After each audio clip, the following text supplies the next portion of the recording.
todas, sejam todos bem-vindos a essa atividade que nós aqui do Departamento de Geografia da Universidade Federal do Ceará estamos organizando. Eu me chamo Alexandre, sou professor do Departamento de Geografia. Essa atividade nós denominamos, é a primeira atividade de muitas que esperamos, denominamos genericamente de Geografia e Turismo em Debate. Como já mencionei, como o cartaz de divulgação tratava, a atividade é organizada por um grupo de pesquisa chamado UrbaBit, que está incluído nas atividades e toda a equipe do Laboratório de Planejamento Urbano e Regional do Departamento de Geografia, e aqui também agradecemos e mencionamos o nosso vínculo ao Programa de Pós-Graduação em Geografia da Universidade Federal do Ceará. Vale lembrar que essa atividade rende agradecimentos ao CNPq, à CAPES, à FUNCAP e à Universidade Federal pelo apoio e desenvolvimento das pesquisas, bolsas. Então, é sempre bom lembrar o apoio financeiro no desenvolvimento da pesquisa em geografia, sobretudo a pesquisa que trata do turismo, dos espaços litorâneos e de toda a dinâmica que é já um know-how do Grupo UrbaBit e do Laboratório de Planejamento Urbano e Regional.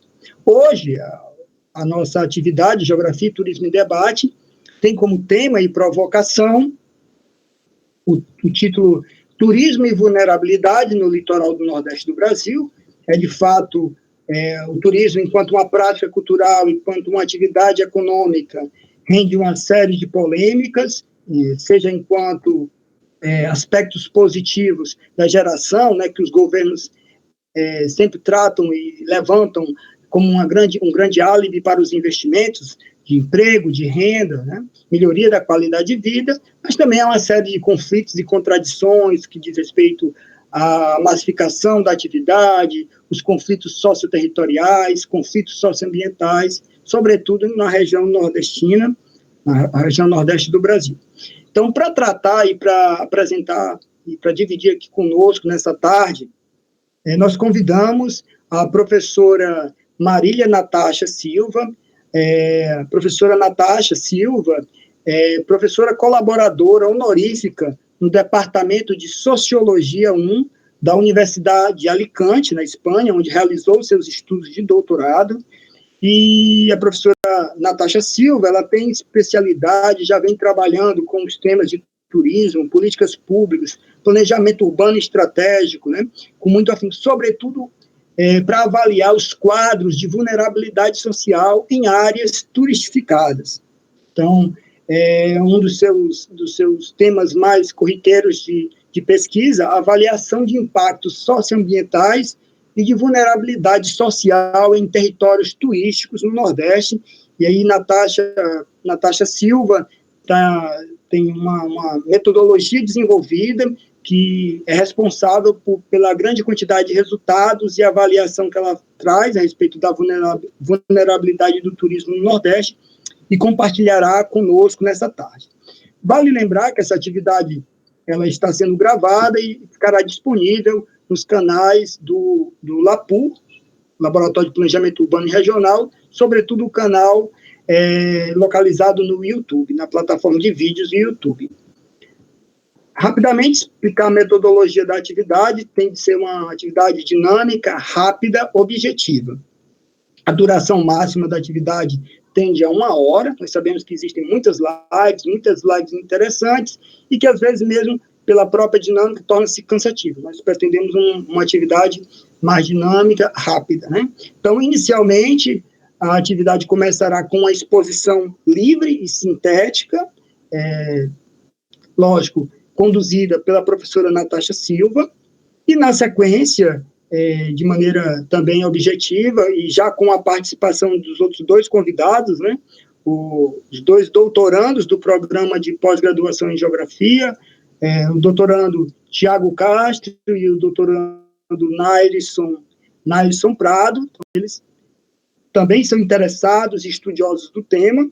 Nós faremos uma roda viva, plagiando um pouco do programa de sucesso da TV Cultura, Nós faremos uma roda viva, onde estabeleceremos um diálogo e questões onde a professora Natasha situará e desenvolverá as ideias. Os colegas e colegas que assistem, fiquem à vontade de enviar as questões. Se o tempo for nosso amigo e for suficiente, a professora Natasha responderá a todas, senão ela se comprometerá em breve em encaminhar respostas, e nós podemos marcar até uma segunda atividade. Então, de antemão, agradeço a todos, e agora passo a palavra para a professora Natasha. Fica à vontade, Natasha.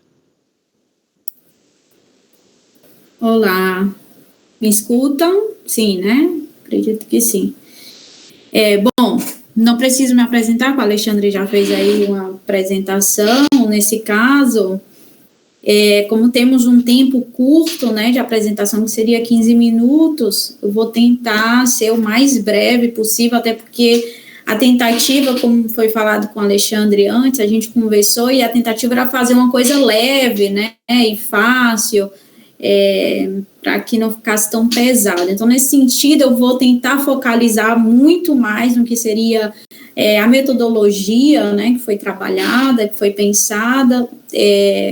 Vou tentar apresentar tudo, né, o que é, querendo ou não, o resultado da tese, né, doutoral, mas pensando mais a questão da metodologia, pensando num modelo, né, de como analisar o desenvolvimento desses territórios turísticos, né.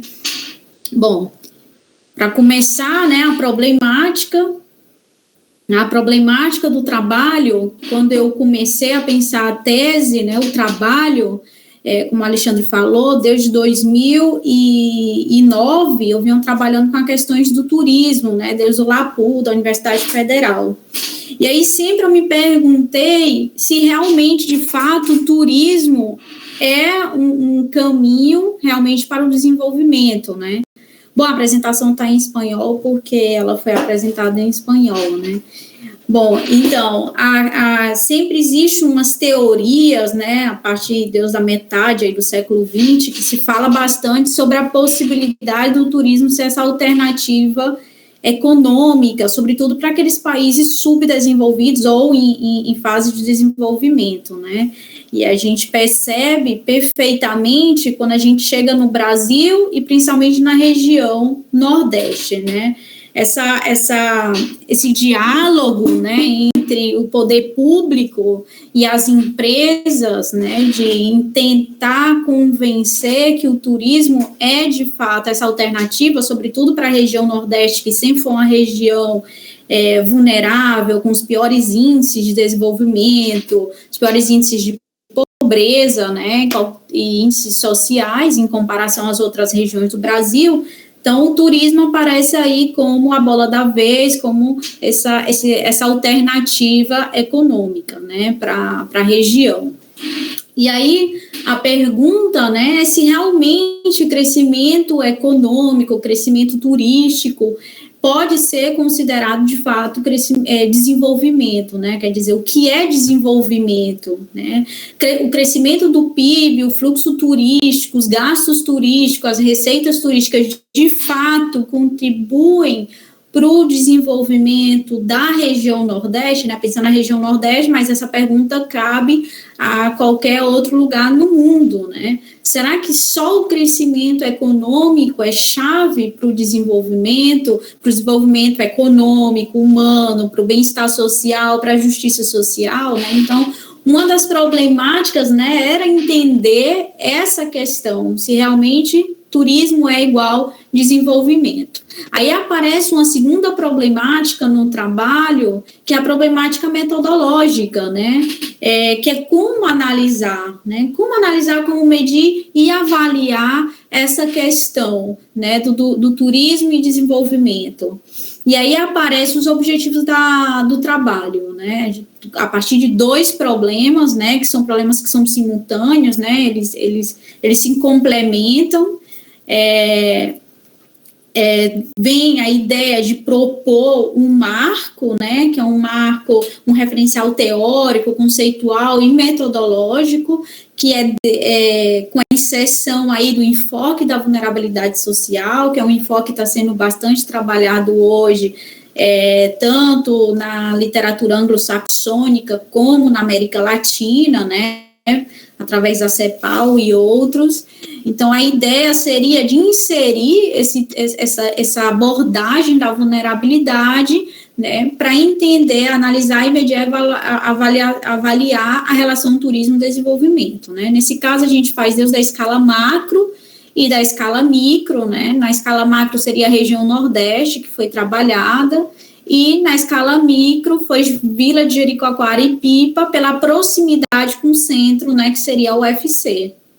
Então, o marco teórico e metodológico que foi base para a construção dessa metodologia foi, de fato, a teoria do desenvolvimento humano, de Amartya Sen, que é a abordagem das capacidades, que também contribuiu, né, a partir dos anos 60, os anos 70, com outros marcos conceituais e metodológicos, sobretudo para a construção da abordagem da vulnerabilidade social. E aí a gente tem dois grandes nomes, que é a Carolina Mossedeus, do Banco Mundial, que construiu o quadro Assets and Vulnerability, né, que ela trabalha algumas variáveis importantes, entendendo que são variáveis importantes para o bem-estar e desenvolvimento das comunidades.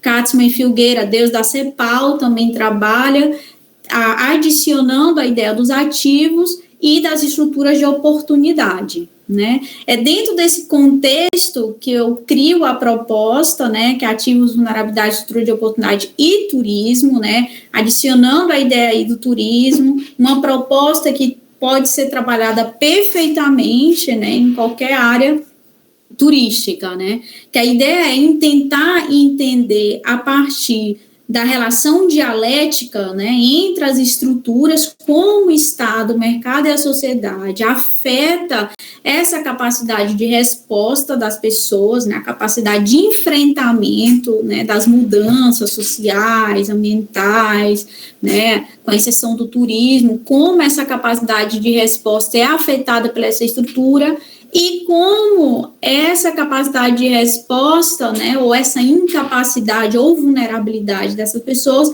contribui para que os indivíduos não consigam alcançar, né, essa estrutura de oportunidade. Então, é uma relação dialética, né, essa proposta.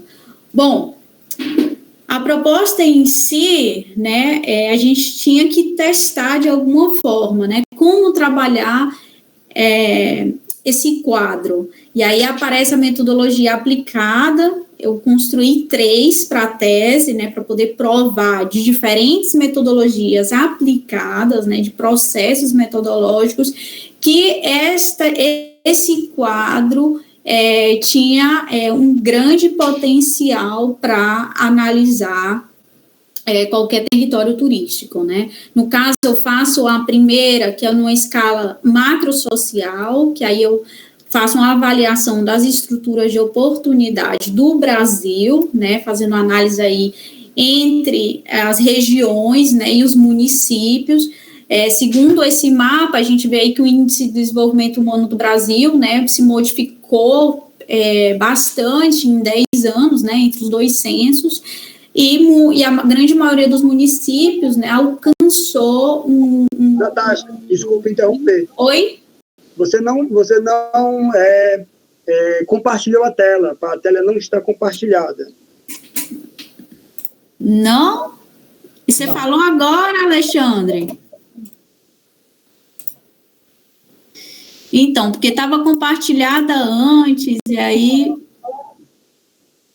Deixa eu dar aqui. Como é que eu coloco isso? Ok, agora ok. Apareceu? Sim. Bom, então, agora com imagens, né, para ver se fica mais fácil. Então, a ideia é que quando a gente vê aqui o mapa, né, por exemplo, do Índice de Desenvolvimento Humano do Brasil, que existe aí uma diferença, né, na melhora de desenvolvimento. Então, um dos trabalhos que a gente tentou fazer foi uma análise estatística, né, de Qi quadrado, que se trabalha desde do SPSS, que é um teste de hipóteses, né? Então, a ideia era comparar aqueles municípios turísticos e não turísticos, né? Aqui nesse caso, fazer uma análise, né, de referência cruzada entre o IDEAT, os territórios turístico e não turístico, e o IVS, que é o Índice de Vulnerabilidade Social. Então, a ideia era descobrir, a partir esse cruzamento de informação, se, de fato, os territórios turísticos eram mais desenvolvidos ou menos vulneráveis do que os não turísticos, né? Já que existe aí essa teoria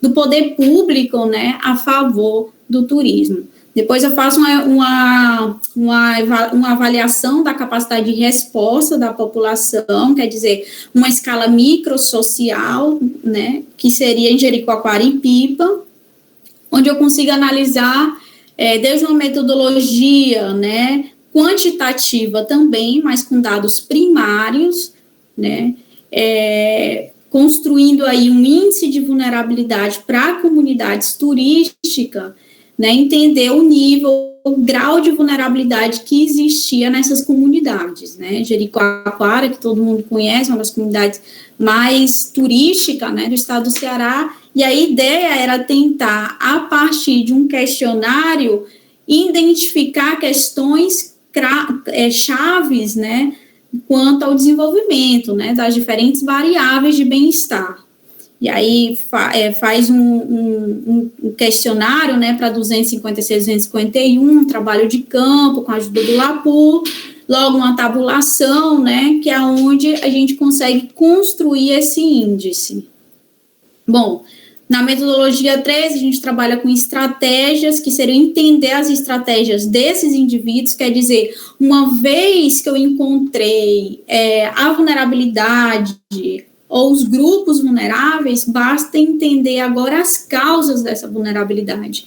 E aí, dessa vez, eu trabalho com abordagem qualitativa, né, no caso, com entrevistas, né, semi-estruturadas, que também foram aplicadas no mesmo período, para poder entender, né, os capitais, as estratégias e a capacidade de resposta dessa população. Bom, chegando aos resultados, né, chegando aí numa escala, o resultado da escala macrosocial, quando a gente faz essa análise do Qi quadrado que eu falei anteriormente, a gente não encontrou nenhuma resposta estatística que afirmassem que os territórios turísticos eram mais desenvolvidos, né, nem no Brasil, nem no Nordeste, Ceará, e nem muito menos no Rio Grande do Norte. A gente não conseguiu nenhum dado estatístico que provasse, né, essa informação. Ademais, analisando, a gente conseguiu ver um déficit de ativos sociais dos municípios, né, do Brasil. A gente percebe aqui no centro-sul, que seria essas marcas em lilás e verde, né, a grande maioria dos municípios, sejam eles turísticos, sejam eles não turísticos, a grande maioria alcança níveis altos de desenvolvimento humano, seja no capital humano, renda, um pouco menos em educação, trabalho, renda e infraestrutura. Mas quando fazemos essa análise para aqueles municípios, né, do Norte e Nordeste, pode ser os municípios turísticos ou os municípios não turísticos, a situação de desenvolvimento é mínima, né, a não ser que aqueles municípios, os municípios, né, que alcançam de certa forma um desenvolvimento na variável de infraestrutura, mas nos demais variáveis de capital humano, renda, educação, é baixíssima a quantidade de município que possui um nível de desenvolvimento. E aí tem uma questão aí que é um problema estrutural, né, que a gente conhece, o problema estrutural na região Nordeste, que de fato o que a gente conseguiu perceber é que a inserção do turismo, né, em uma área totalmente vulnerável como a região Nordeste não ia resolver uma questão que é um problema estrutural, histórico e socialmente construído, né, nessa região. Bom, e aí na escala microsocial, fazendo uma análise aí do índice de vulnerabilidade que eu fiz para gerir PIPA, né, que pode ser feito para qualquer outra comunidade a partir de dados primários, a gente consegue perceber a partir dessa metodologia várias questões, né? Primeiro, se existe desenvolvimento ou não, quer dizer, dentro de Jericoacoara, 68% da população dos domicílios, né, eram vulneráveis e 12% socialmente vulneráveis, né? A gente está falando aqui de 80% de uma população vulnerável, quer dizer, a gente está falando de desenvolvimento e está falando de vulnerabilidade, né? PIPA, a gente tem a mesma resposta, né, assim, muito parecida, onde 60% é vulnerável a cair a qualquer momento na linha da pobreza, e temos 10% que já vive esse processo de possivelmente de exclusão, né, e marginalização. E outra coisa da metodologia interessante é a possibilidade de saber também as áreas, né, de vulnerabilidade, quer dizer, a partir dessa metodologia, eu também consigo saber onde está a vulnerabilidade, né? E aí, a questão da geografia, da importância de entender também as questões, né, da formação, da produção do espaço de gerir. E aí, também poder atuar junto ao poder público, porque eu também sei onde estão concentradas essas pessoas vulneráveis, né? E aí, em PIPA também, e outra coisa que é interessante na metodologia é saber por que essas pessoas são vulneráveis, quer dizer, não é saber só que existe vulnerabilidade e onde estão os vulneráveis, mas saber por que são, se é por causa do trabalho, se é problema de renda, problema de educação, e aí, dessa forma, é muito mais fácil a ação, né, para poder resolver essa situação de vulnerabilidade dessas comunidades. Tanto em Jeri e PIPA, a gente tem esse resultado. Bom, na discussão geral do trabalho, que a gente percebeu é que as variáveis que mais determinavam a situação de vulnerabilidade social da população de Jericoacoara e PIPA eram aquelas variáveis associadas ao capital humano, né, que é educação, trabalho e renda, né, o que está aqui no lado direito. Já a questão do capital físico, né, não era diretamente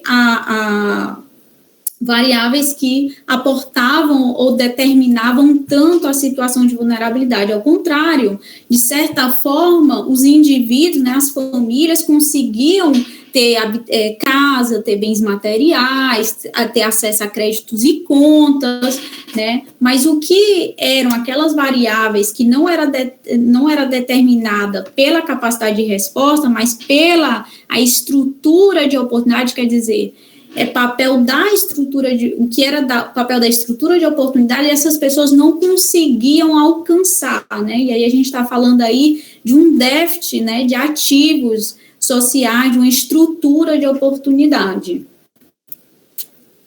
Bom, e aí, para fechar, né, a ideia é que o problema estrutural, né, em termos gerais, em relação a essa prática, essa metodologia, o que a gente encontrou é que o problema estrutural, né, de oportunidades insuficientes e desiguais, né, afetava o déficit de recurso da população em uma escala micro, né, do bem-estar social. Esse bem-estar social, né, contribuía para uma baixa capacidade de resposta, uma vulnerabilidade, que essa vulnerabilidade não vai deixar, né, resolver esses problemas de desenvolvimento socioeconômico, né, numa escala nem micro, nem meso, nem macro, né, e aí, de certa forma, o que a gente percebe é que o turismo em cidades ou em regiões com problemas altamente estruturais, de pobreza, né, ao invés de ele melhorar o nível de desenvolvimento, ele só reforça e agrava situações de vulnerabilidade e desigualdade, né.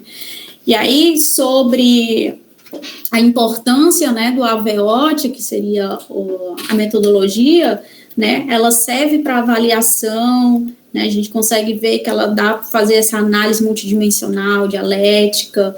Ela também contribui para um diagnóstico, porque eu consigo ver o grau de vulnerabilidade, os grupos que são vulneráveis, as áreas vulneráveis, né, e a que são vulneráveis, por que são vulneráveis, né? E aí também ajuda também no processo de planificação, que aí é o meu papel, né, o nosso papel, né, numa agenda futura, né, que é o papel do investigador e da universidade, né, o compromisso com as comunidades, com a justiça social, né, de ajudar nesse planejamento, né, de melhorar a gestão territorial, de desenvolver a consciência também das famílias quanto à sua própria situação de vulnerabilidade.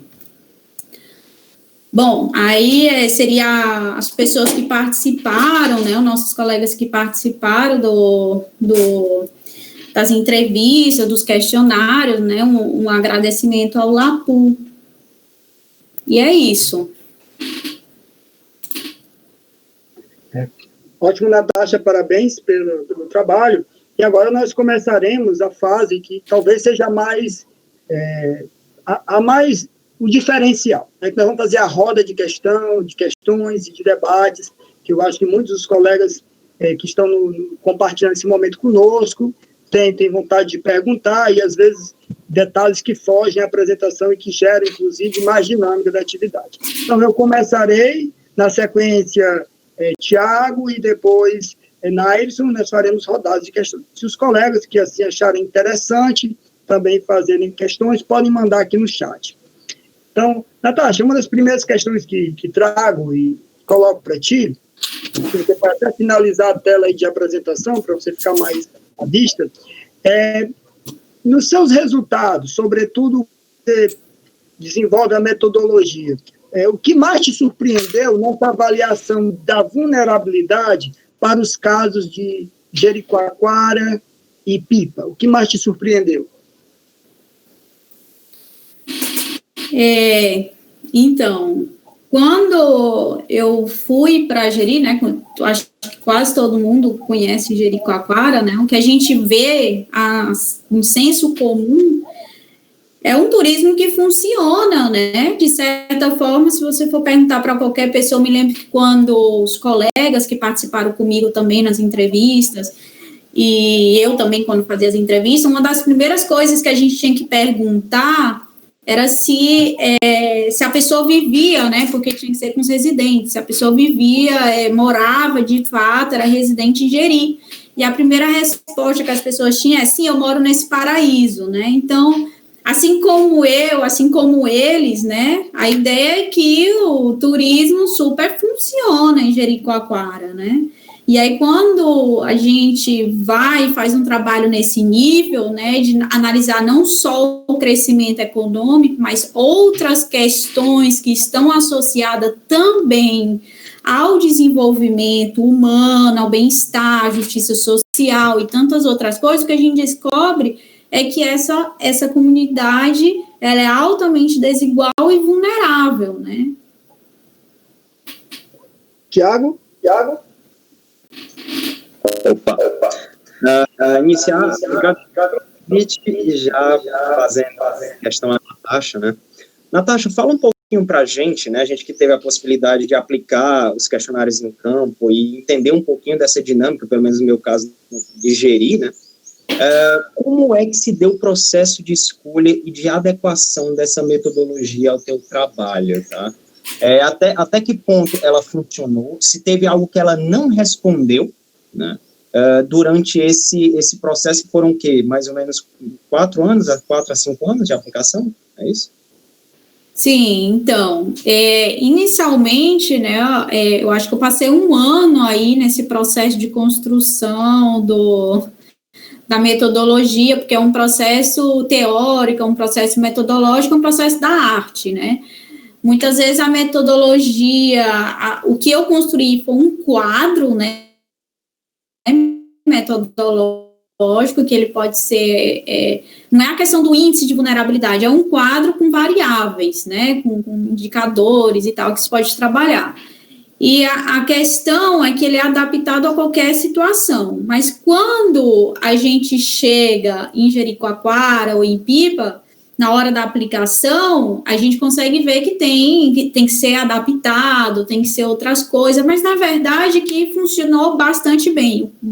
Da forma que eu saí da Espanha, fui para Jericoacoara e Pipa, A única coisa que modificou é que no início eu ia fazer só com pipa, e o professor Eustógio falou de fazer análise comparativa, né? Porque como eu ia provar uma coisa sem fazer uma análise comparativa? Foi a única coisa que modificou. Mas aí não é a modificação do quadro metodológico, é do processo metodológico da tese, né? Porque quem pega essa metodologia pode trabalhar com 5, 6, 8, de acordo com o que quiser, né? No caso aí, o processo metodológico foi modificado, foi adicionado aí, por exemplo, um município ou uma comunidade, mas de fato essa metodologia pode ser trabalhada de qualquer forma, né?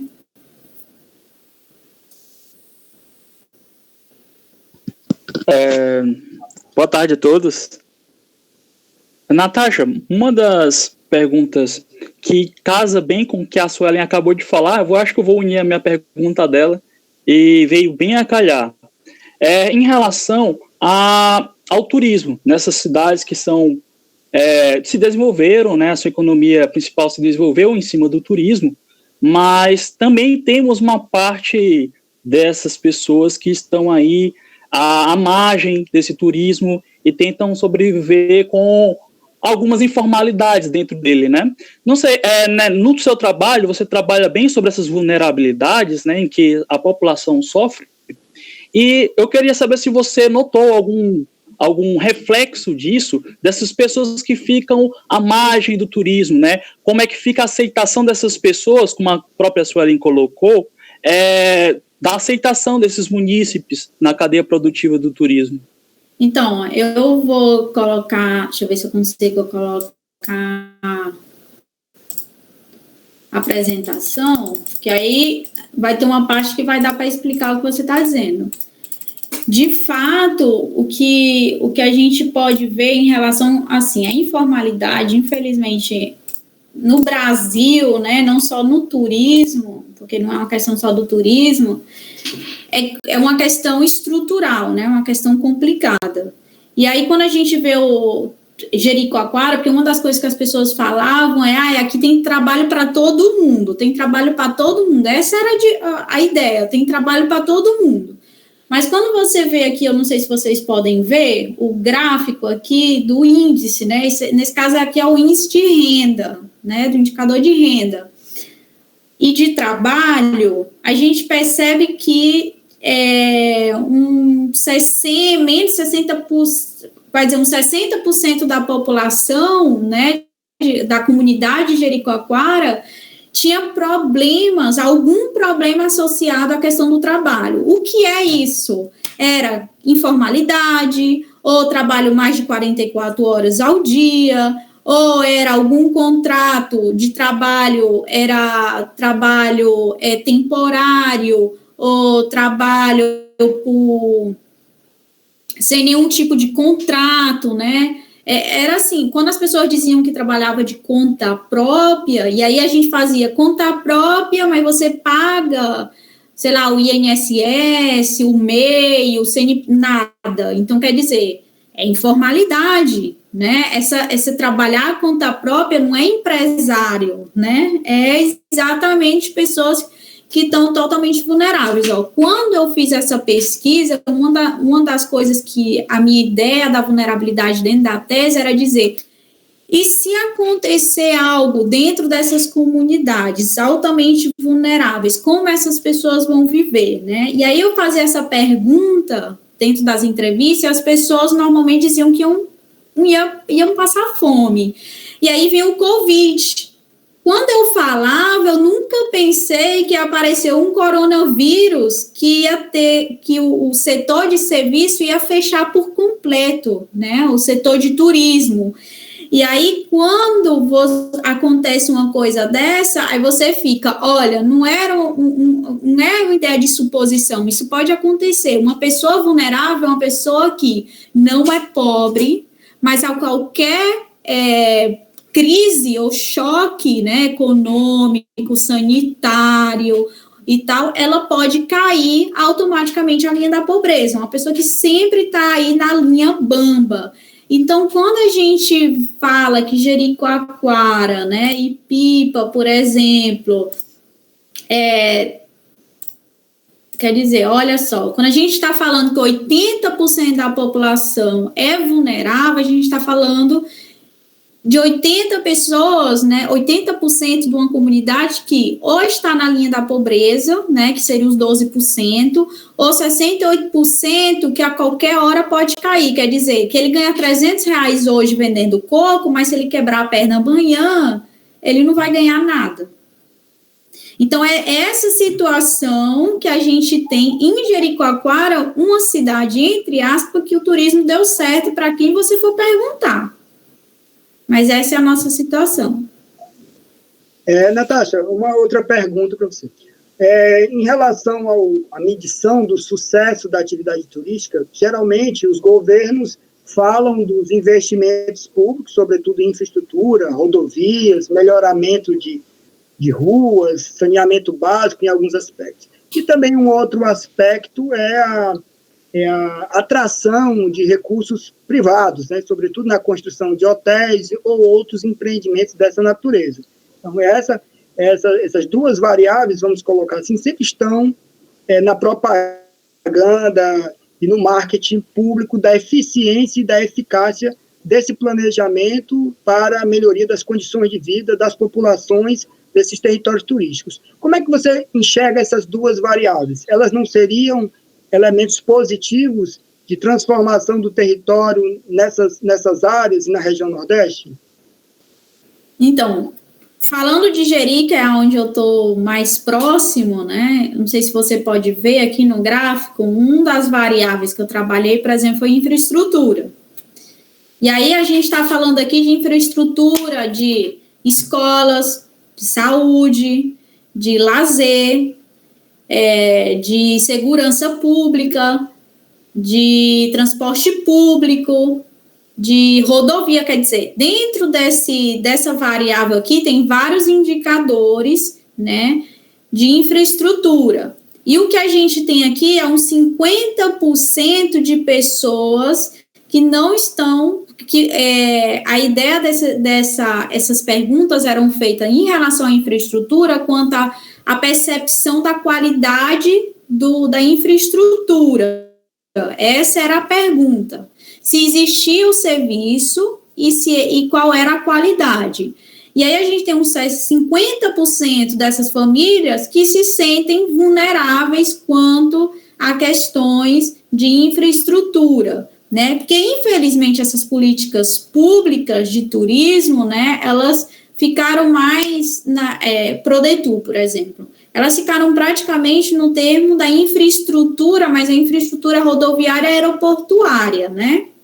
Então, muitas vezes, elas não chegaram, né, em términos locais, né, nem as prefeituras, porque o que acontece é que o turismo cresce assim, mas as prefeituras tampouco acompanham, né, e aí a gente tem uma cidade como Jericoacoara, de um turismo internacional, mas que 50% da população não está satisfeita com os serviços de infraestrutura em termos gerais, né, e aí isso é a minha visão do que saiu no indicador, tá?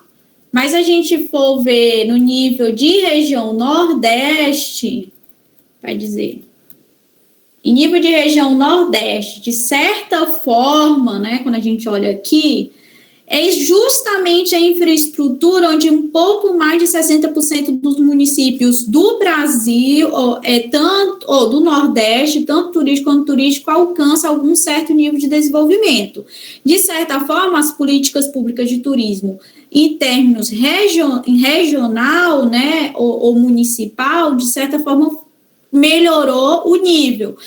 Não conseguiu resolver o problema de capital humano, renda, educação e trabalho e renda, mas, de certa forma, alcançou o que é a questão da infraestrutura, né? Porque, como eu falei, o problema da região Nordeste não é o problema que o turismo possa resolver, né? O turismo deveria ser um acompanhante, né? A gente não poderia ver o turismo como a única alternativa, são questões estruturais, né, que devem ser resolvidas. Tiago? Pronto. Natasha, lá no capítulo 5 da tua tese, você faz uma discussão exatamente relacionada tanto a essa questão dos objetivos das políticas de turismo, né, quais eram os objetivos e as oportunidades supostamente criadas, né, e aquilo que de fato se concretizou, né, e aí você cita inclusive a questão da modernização e urbanização turística das zonas de praia, não exatamente com essas palavras, tá? E você tem também, como você verifica nos próprios planos, né, no planejamento turístico, as possibilidades de emprego, e aí a gente pode até citar em subemprego e renda, né, porque as condições são extremamente precárias, né.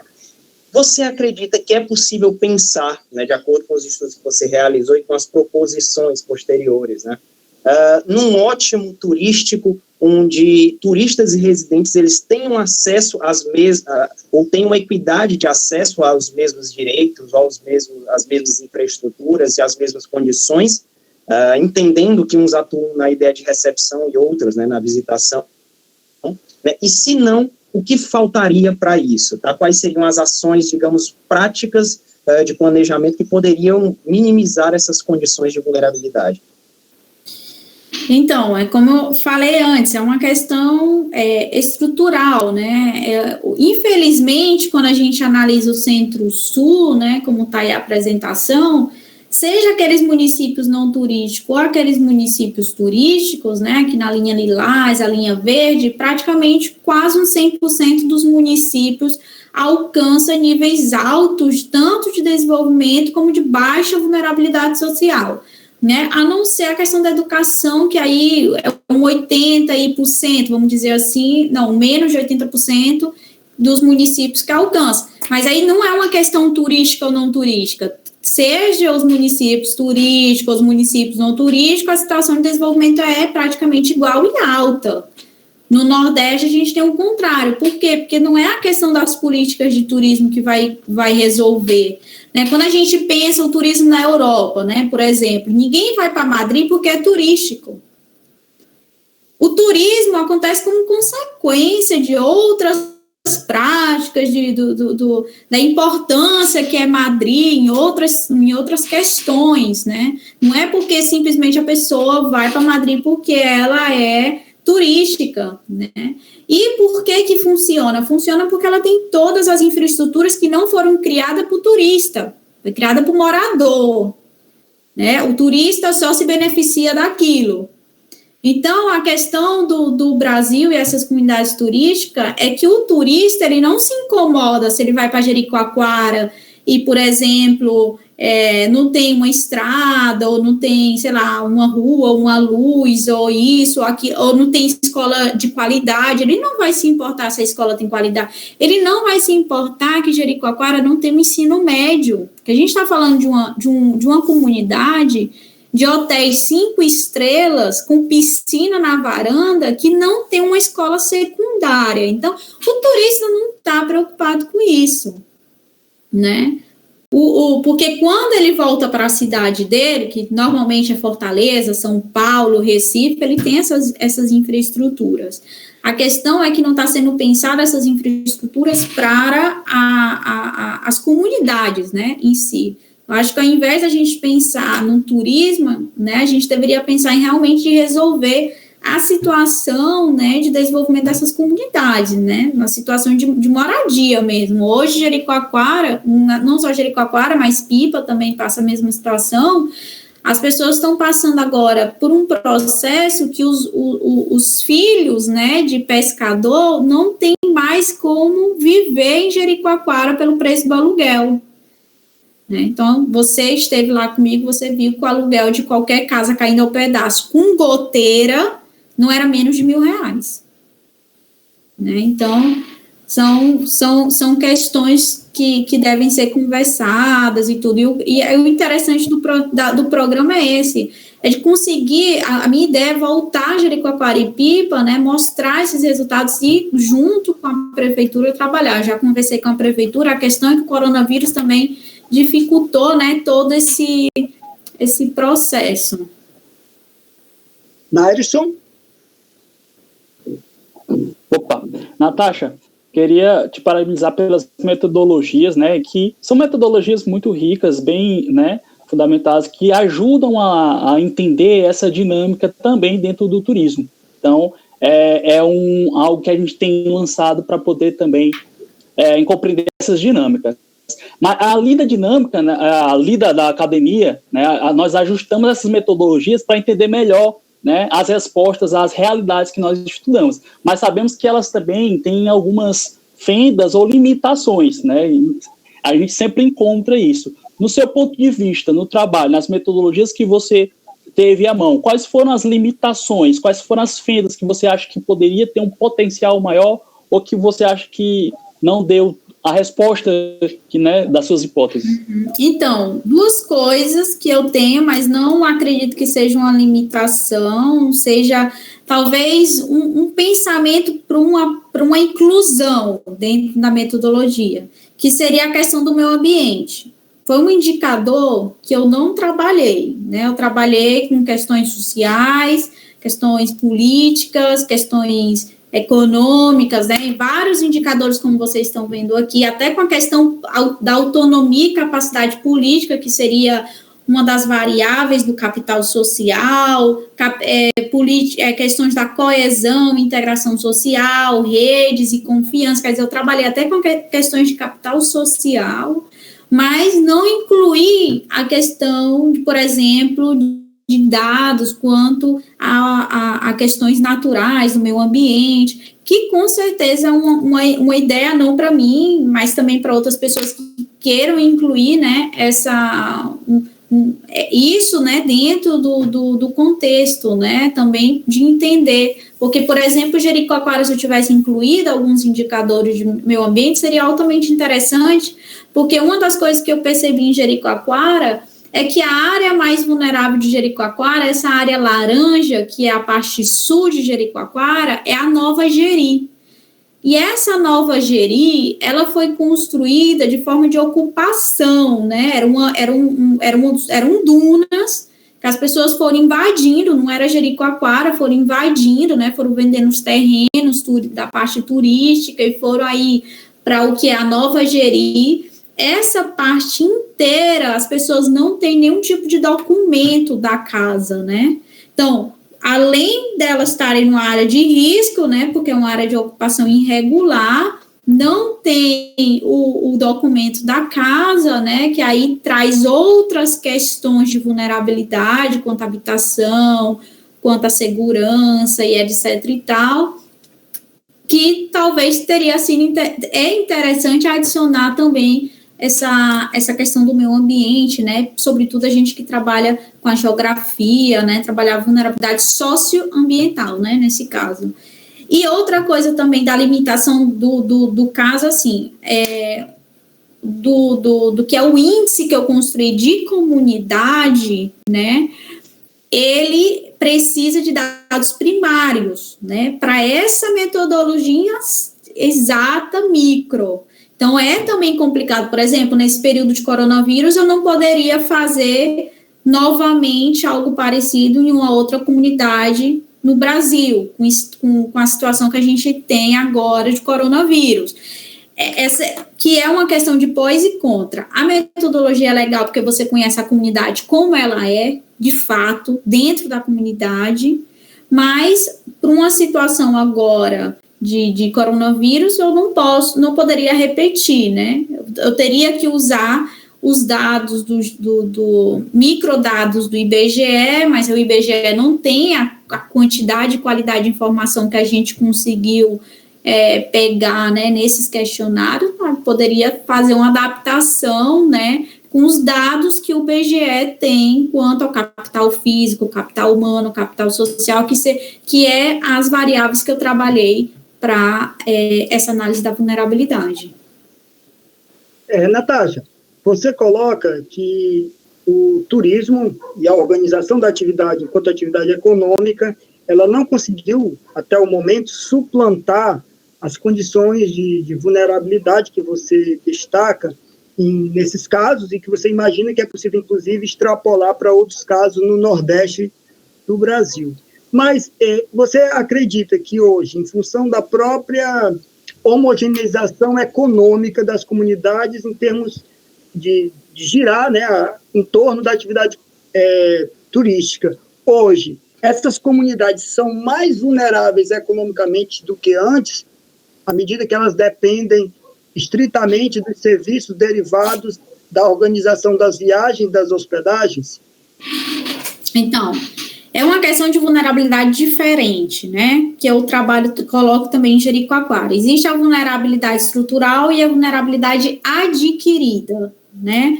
Nesse caso, a ideia não é que Jericoacoara era menos vulnerável que antes, e é mais vulnerável que agora, entendeu? A questão é que ela é vulnerável.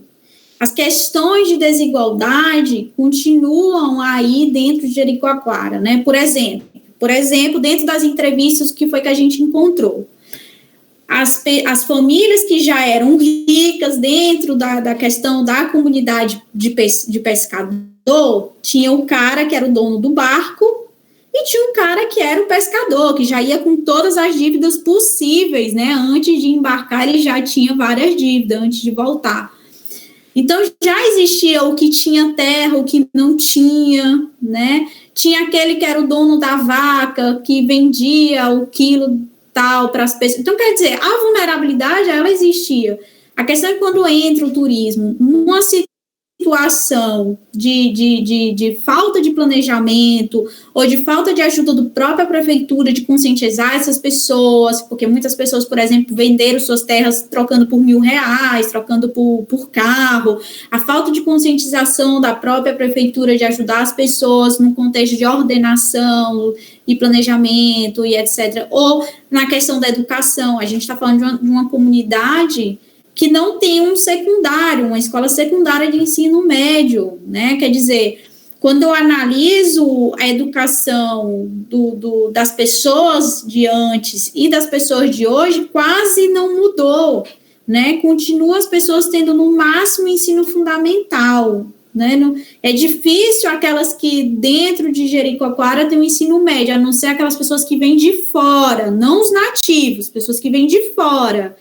Então, de certa forma, a vulnerabilidade, ela persiste, porque aquelas famílias que já tinham dinheiro antes, trocaram os barcos, botaram motor, ou que tinha terra, vendeu bem, construiu uma pousada, construiu um restaurante, mas aqueles que não tinham, né, ficou numa situação ainda pior, ou sobrevive. Porque a questão de Jericoacoara é que todo mundo sobrevive, todo mundo tem algum tipo de trabalho, 2, 3, 4, 5 trabalhos. A questão é que a situação de trabalho também é precária, né? Como eu falei, 60% da população de Jericoacoara está em uma situação de vulnerabilidade, seja pelo tipo de trabalho, tempo de trabalho, contrato de trabalho e etc e tal, né? Não quero dizer que seja antes mais ou menos vulnerável, mas no contexto atual é uma comunidade vulnerável. Obrigado. Tiago? Bom, Natasha, falando sobre as políticas de turismo, um pouquinho sobre essa questão que inclusive o professor Alexandre pontuou anteriormente em relação à capacidade dessas políticas sempre recorrerem, né, pelo menos a gente vê isso nas duas fases do Prodetur, no PAC Copa, no Prodetur Nacional, a ideia de que você infraestruturar o território tem um rebatimento na ideia de desenvolvimento, né? O que a gente viu saindo dessa linha de pensamento foi mais a ideia de você preparar os órgãos governamentais que queriam gerenciar essa atividade, né? E a gente teve o Proinfitur, que foi a política mais recente do governo do estado do Ceará, que vai atuar junto à população, né? Só que quando a gente pensa que ela vai, de fato, atuar junto à população para pensar em algo que seja ligado à melhoria da qualidade de vida, não. Ela vai até as escolas, até outras instâncias da sociedade para ensinar, basicamente, as pessoas a receber bem o turista. Tá? Que, inclusive, a gente participou do projeto e teve um contato com isso, tanto eu como a Gabriela Bento, né? Então, como é que você avalia o que se é que a gente pode ter uma proposição do gênero, como as políticas de turismo poderiam atuar, ou o que poderia ser incluso nessas políticas, de forma a tentar minimizar, já que a gente tem uma condição estrutural, né, essas condições de vulnerabilidade, ou a inclusão de determinados elementos ou ações nessas políticas de turismo que possam, de fato, trazer ainda que um mínimo de desenvolvimento local nessas comunidades? Então, Tiago, a questão é que a análise não tem que ser, por exemplo, as políticas elas não têm que ser para o turismo, elas têm que ser para o território, né, políticas territoriais, né, políticas de educação, políticas de habitação, políticas de trabalho, políticas de renda, políticas mil coisas, de segurança, né, por exemplo, muitas das entrevistas que eu tinha, né, eu via que as pessoas ganhavam muito dinheiro, mas elas diziam, as pessoas que eram nativas diziam que preferiam antes. Por que elas preferiam antes? Elas preferiam antes porque, ao menos, elas comandavam o próprio território, né, elas podiam mandar, conheciam mais, né, hoje Jericoacoara tem um grande problema que muitos dos nativos comentavam, que é a questão do tráfico de drogas, né, então, assim, melhora numa questão, que é uma questão econômica, que foi o que eu percebi dentro desse índice, ó, você vê aqui, ó, que de certa forma as pessoas têm bens materiais, ó, quer dizer, menos de 30% da população é vulnerável em bens materiais, quer dizer, economicamente falando, essas pessoas melhoraram economicamente, né, melhoraram. Quando a gente vê a questão da habitação, entre 10% e 15% aí, que é vulnerável em habitação, quer dizer, de certa forma, economicamente falando, em capital físico, essas pessoas conseguiram melhorar ou ter uma residência, por exemplo. E aí, quando a gente vê já na questão de trabalho, eles são vulneráveis altamente. A questão da renda, ó, quase 80% tem problema por causa da instabilidade da renda, né? Mas, de certa forma, essa renda consegue fazer com que essas pessoas não sejam vulneráveis em capital físico. Porque o que eu percebi é que as pessoas não eram vulneráveis em capital físico, elas eram vulneráveis em capital humano, por exemplo. Quem tinha os melhores empregos eram as pessoas que vinham de fora. Porque o nativo, as pessoas de dentro da região, elas continuam com a mesma educação, né? Então, não melhora nesse nível. Então, elas sempre estão com os trabalhos muito mais infravalorados, vendendo, sei lá, churrasquinho. Conseguem viver? Claro que conseguem. Todo mundo consegue viver em Jericoacoara, de uma forma ou outra. Mas a questão é a vulnerabilidade que essas pessoas vivem, né? De certa forma, deveria resolver, sobretudo, a questão do capital humano dessas pessoas, né? A gente está falando do próprio residente de Jericoacoara, né? Melhorar o nível de educação, o nível de qualificação, de formação, para que essas pessoas possam incluir de forma segura no turismo, segura, não de forma informal, que é a grande maioria.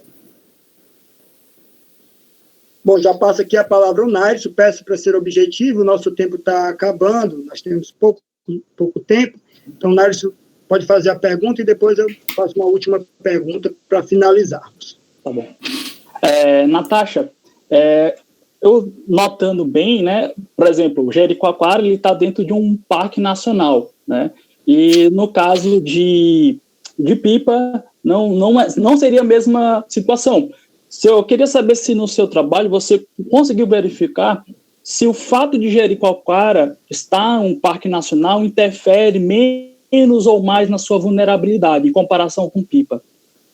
Olha, o que eu consegui ver, Nairson, apesar do Parque Nacional ser algo muito importante, né, porque querendo ou não dificulta o acesso, não vai qualquer pessoa, normalmente quem vai tem mais dinheiro, que vai para Jericoacoara, também são turismos diferentes, né, por isso que é interessante conhecer a história de cada comunidade. Jericoacoara é turística, a Pipa é turismo residencial ou vilegiatura, né? A gente está falando de segunda residência. O turismo já é menor. São turismos diferentes também entre um e outro. Mas o que eu percebi de diferença, apesar das similitudes, né, são muito similares as duas comunidades, mas o que eu percebi foi que, em relação à educação, era melhor o nível de gente, né, vulnerável em educação era menor, e isso, de certa forma, ajudou para o nível de vulnerabilidade em trabalho também ser menor, entendeu? De certa forma, parece que uma coisa ajudou, de certa forma, a outra, né, esse nível de educação. E aí a gente consegue ver realmente, quando faz análise, que por exemplo, Jericoacoara existe uma porcentagem, sobretudo, dos nativos, né? Eu tenho um gráfico sobre isso, que a gente pode apresentar em outra vez, né, outro momento, de que a população nativa, 80%, ou só tem o ensino fundamental, ou não tem nenhum nível de educação, né? Já em Pipa, a gente encontrava uma situação diferente, né? Questão de analfabetismo era muito menor em Pipa do que em Jeri. E aí a gente vê que não ter um parque nacional ou não estar isolada, né, faz também que Pipa consiga sair mais, até a proximidade com a capital. Então, a gente encontrava muita gente que fazia universidade em Natal, muita gente que veio de Natal, muita gente que estudou em Natal, ou que tinha filho estudando em Natal, ou em Parnamirim, ou que ia para o ensino médio em Timbal, porque, por exemplo, não tem ensino médio dentro de Pipa, mas está a 15 minutos de ônibus, né, ônibus escolar. O ônibus escolar que leva as pessoas de Jericoacoara para Jijoca, isso é mais de 1 hora, né, e aí muitas vezes as pessoas diziam que o ônibus quebrava, que o povo não ia para aula, e aí são questões, né, que a gente tinha que valorar ponto por ponto para poder saber o que é que faz uma ser mais vulnerável do que a outra. Mas aí eu percebi que essa questão da educação, de certa forma, melhorou também a questão do trabalho. E aí também tinha muito mais trabalho também em Pipa, de certa forma. Normalmente eram empregados próprias pessoas de Pipa, né? Em Jericoacoara você não vê os nativos de Jeri empregados com contrato, normalmente eles trabalham ilegal, né, informal. Já em Pipa você encontra gente de Pipa que trabalha no hotel, que trabalha ali, porque de certa forma eles conseguem fazer algum tipo de aperfeiçoamento, de qualificação, né, apesar dos pesares.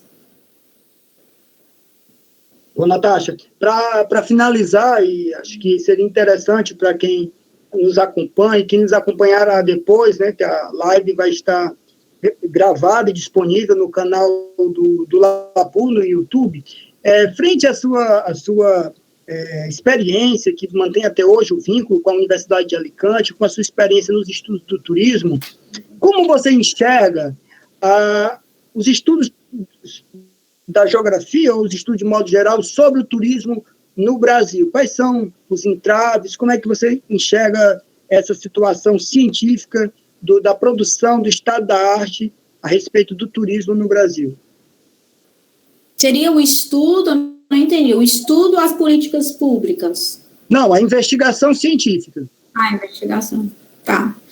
Então, a região que eu moro, né, em Alicante, por exemplo, é uma região que ela é turística ao mesmo tempo turismo residencial, né? A gente não pode comparar a situação do turismo, por exemplo, o nível de turismo que tem a Espanha, porque hoje a Espanha é o país mais turístico, né, do mundo, é o que mais recebe turistas do mundo, mas, ao mesmo tempo, é uma dos países mais vulneráveis, né, que já tem várias pesquisas sobre a vulnerabilidade da econômica espanhola, sobretudo agora no coronavírus, foi um dos países que mais foi abatido, né, economicamente no coronavírus, porque é um país que economicamente vive do turismo, né, ele vive do setor terciário, diferente da Alemanha, diferente da França, de outros países, né, fortes dentro da Europa que vivem de outras economias, né? E aí a Espanha, por exemplo, é um país que vive do turismo e ela também é altamente vulnerável. Quando foi a crise de 2008, né, foi um dos países mais abatidos também dentro da Europa, porque aí todo o turismo caiu e quase todo mundo ficou sem emprego, porque todos os trabalhos aqui são do setor terciário, né, de camareiro, de garçom e etc e tal. Agora, em relação à questão da pesquisa, né, então, como o turismo aqui ele é muito forte, então aqui tem umas redes muito fortes de estudo de turismo. E aí não é só a geografia, porque no Brasil a gente vê que é muito geógrafo, né, que faz esse estudo, essa análise das políticas de turismo e tal. Aqui a gente vai ver que não é tanto o geógrafo, é o geógrafo sim, mas é também a sociologia. E aí a gente vai ver a sociologia, a gente vai ver a administração, a gente vai ver os cursos também de turismo, que também pesquisam bastante a questão do turismo, a gente vai ver os economistas, né, porque como é um país que vive disso, né, do turismo, então a gente vai ver, assim, uma pesquisa muito mais forte no tema do turismo, né, por exemplo, no Brasil, nem todas as universidades têm turismo, doutorado em turismo, aqui praticamente todas as universidades têm o turismo, ou mestrado, doutorado, né, porque o turismo praticamente é um dos setores mais fortes, né, dentro da Europa e, com certeza, dessa parte sul da Europa, Portugal, Espanha, Itália, Grécia. E aí, em relação ao Brasil, né, eu acho que a investigação do Brasil é muito boa. Eu acho que a gente trabalha bastante a questão do turismo, a gente trabalha muito bem.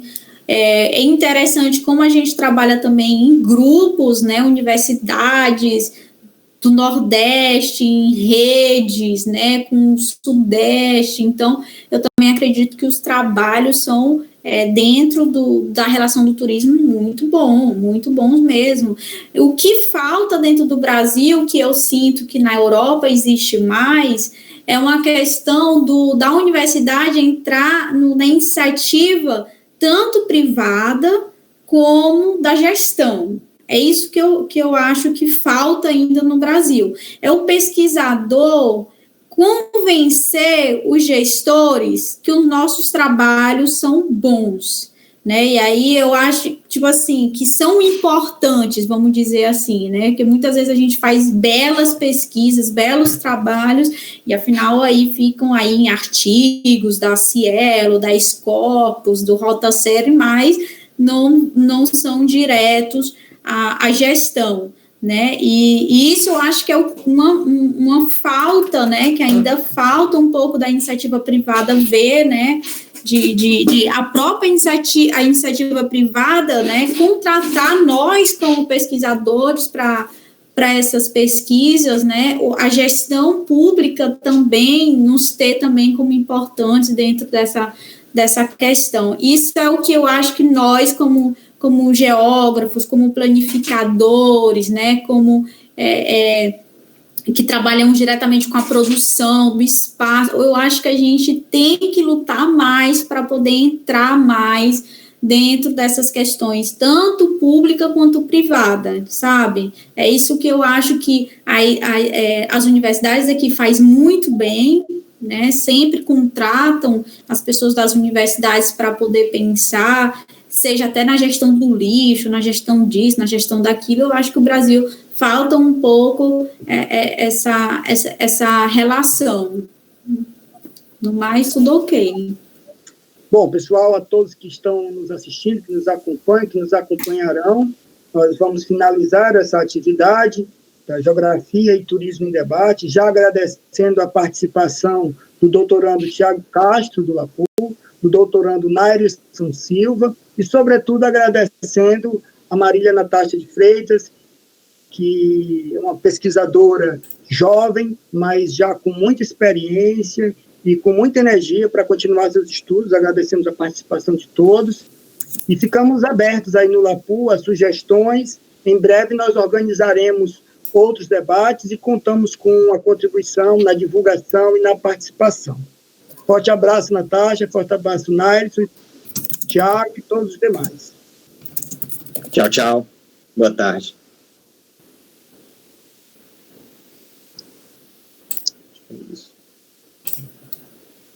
Acabou.